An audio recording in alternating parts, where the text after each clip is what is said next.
प्रताप गौरव केंद्र राष्ट्रीय तीर्थ महाराणा प्रताप जयंती समारोह उदयपुर। प्रताप गौरव केंद्र के निदेशक अनुराग सक्सेना ने बताया, दुग्धाभिषेक के साथ महाराणा प्रताप जयंती पर नमन। उदयपुर 9 जून वीर शिरोमणि महाराणा प्रताप 484वीं जयंती पर उदयपुर के प्रताप गौरव केंद्र राष्ट्रीय तीर्थ में 57 फीट ऊंची महाराणा प्रताप की बैठक प्रतिमा का प्रातः वेला में दुग्धाभिषेक किया गया। दुग्धाभिषेक व पुष्पांजलि नमन के साथ ही केंद्र में जयंती के दिन भर के होने वाले कार्यक्रमों का आरंभ हुआ। इस अवसर पर राष्ट्रीय स्वयंसेवक संघ राजस्थान क्षेत्र के क्षेत्र प्रचारक निम्बाराम का मुख्य आतिथ्य रहा। उन्होंने महाराणा प्रताप की प्रतिमा के समक्ष पुष्पांजलि अर्पित की और सभी से महाराणा प्रताप के जीवन से प्रेरणा लेने के साथ उनके जीवन के हर पहलू पर गहन शोध की आवश्यकता भी बताई। उन्होंने कहा कि महाराणा प्रताप शूरवीर योद्धा ही नहीं, अपितु कुशल प्रशासक, कला साधक, लोकहित के दूरदृष्टा, अर्थशास्त्री, कृषि विकास के चिंतक थे। इन सभी क्षेत्रों में उनके योगदान को रेखांकित किया जाना चाहिए।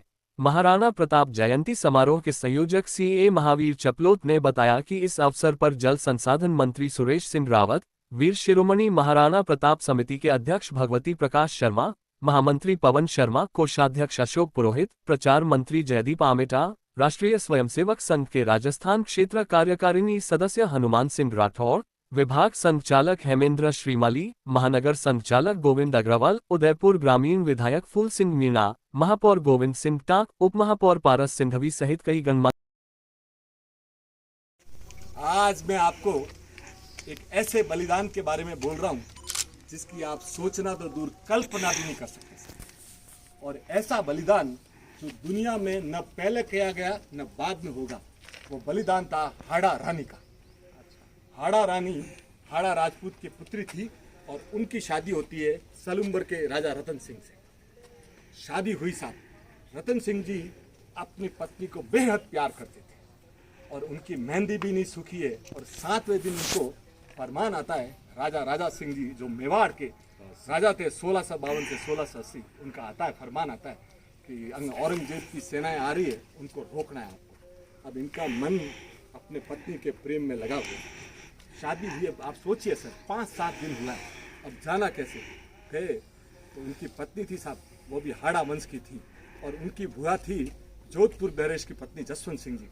तो जब जसवंत सिंह जी हार के आए ना, तो उन्होंने किले के दरवाजे बंद कर दिए थे। ऐसी शतरानी थी वो। तो उन्होंने उनको प्रेरित किया कि आप है ना युद्ध लड़िए, मेरा मोह त्यागिए। पहले दिन ऐसे होता है। दूसरे दिन क्या होता है, जब सेना जा रही है तो ये महल के सामने खड़े होकर ठिठक जाते हैं और वापस देखते हैं, तब भी हाड़ा रानी कुछ नहीं कहती। और तीसरे दिन जब वो आगे जाके अपने एक संदेश वाहक को बोलते हैं कि जा यार कोई निशानी लेके आ जा, चाहे अंगूठी ला के चाहे चूड़ी ला, कुछ न कुछ तो। वो उनके मन में कि ये कुछ न कुछ तो ऐसे ही देगी। उन्होंने कुछ बोला नहीं। संदेश वाहक वहाँ पहुँचता है और जैसे ही संदेश वाहक पहुँचता है तब वो हाड़ा रानी समझ में आ जाती है कि ये वीर जो युद्ध में जा रहा है, मेरे को याद कर रहा है, वो कैसे युद्ध जीतेगा। तब वो एक पत्र लिखती है और संदेश वाहक को बोलती है कि मैं जो तुझे गिफ्ट दूंगी ना, वो एक थाल में लेके उसके ऊपर चुनड़ी उड़ा के राजा रतन सिंह को दे देना। और पत्र लिखती है कि प्रिय, मैं स्वर्ग में जा रही हूँ और मैं आपकी वहाँ पे बाट जोऊंगी। आप वहाँ पे मैं आपकी बाट जोऊंगी। और जैसे वो आता है और जैसे उसको भी खुद को मालूम नहीं, उन्होंने सोचा कि माँ सीता ने अंगूठी दी थी तो अंगूठी देंगे। तो हुआ ये कि उन्होंने चमचमाती तलवार निकाली और अपना गला 1 मिनट में काट दिया। और वो स्वर्ण के थाल में जब ला रहा था, उसकी आंखों में पानी ही पानी कि क्या गजब हो गया। और वो चुनरी उड़ाए हुए सीधा राजा रतन सिंह के पास आता है और राजा रतन सिंह जी जब उनको देखते हैं ना, तो वो देखते ही वो बोले सकते में आ जाते हैं कि ये महारानी ने क्या किया। तब वो बोलते कि तुमने मुझे मोह से पूरा मुक्त कर दिया, मैं भी तुझे स्वर्ग में ही मिलूंगा। कहते हैं कि राजा रतन सिंह ने ऐसा शौर्य दिखाया कि मुगलों की सेना यहाँ से भाग गई थी साहब। और ऐसे साहब ये जो एग्जाम्पल्स है ना, ये पूरी दुनिया की हिस्ट्री में राजस्थानी एक ऐसी धरती है, अगर सर्वाधिक बलिदान अगर किसी धरती ने दिए है ना, तो वो राजस्थान में। वाह वाह, माता की जय, धरती है सर, जहाँ कर्णावती, पद्मावती, फूल कंवर, अमृता देवी, विष्णोई, माना जाने कैसी कैसी वीरांगनाएं हुई है।